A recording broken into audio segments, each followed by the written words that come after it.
Fala galera, aqui quem fala é o Thiago, gravando Clash of Clans aqui com vocês. Essa é a vida do meu amigo chamado André, mas ele tá indo pro CV7, não alcançando já.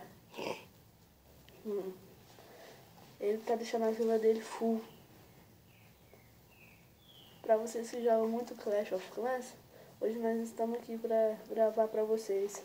Voltei a fazer, eu tinha falado que tinha estragado meu play, mas só que eu tô gravando agora de celular, porque é melhor que eu jogo Flash. Aí eu tô gravando isso aí. Isso aí é pra você, galera. Curte e compartilha pra poder continuar.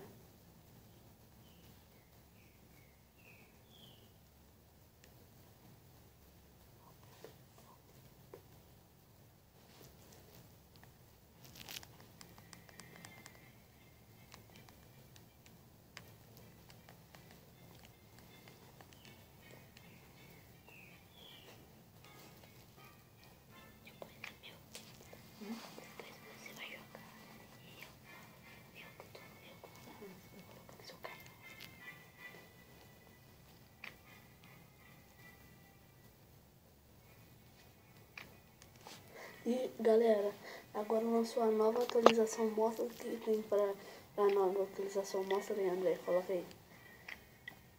Mostra lá. Mostra lá o que tem na nova atualização. Olha que lançou, gente. Muito chique. Eu vou ver o dos melhores jogadores. Olha a vila dos melhores jogadores.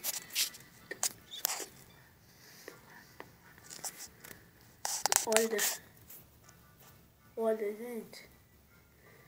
Nossa, o que ele fez com essa vila, gente? Olha, escreveu meu nome, ele é meu xará. Ah, não, poxa.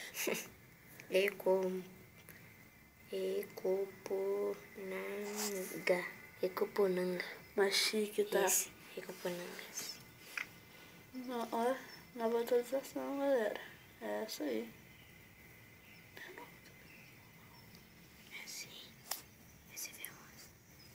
Cara, CV11. Termina esse vídeo por aqui, galera, porque o celular dele tá descarregando, tá? Muito obrigado. Curte e compartilha. Muito obrigado.